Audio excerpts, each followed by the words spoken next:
Low ಅಂಜಿ, ಕಾಲ್ ತೊಳ್ಕೊಂಡ್ ಬಾರೋ, ಊಟ ಮಾಡುವಿ ಅಂತೆ.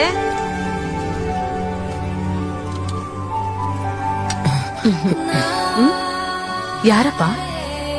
ತುಂಬಾ ಹಸ್ವಾಗ್ತಿದೆ ಅಮ್ಮ, ಊಟ ಮಾಡಿ 2 ದಿನ ಆಯ್ತು. ಅಯ್ಯೋ, ತಿನ್ನು. ನಿನ್ ಹೆಸರೇನಪ್ಪ? ಕೃಷ್ಣ. ತಿನ್ನು ತಿನ್ನು. ಬಾರೋ, ತಿನ್ನುವೆ ಅಂತೆ.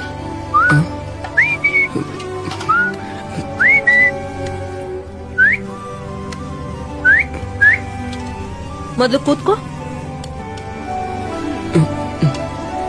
ತಗೋ.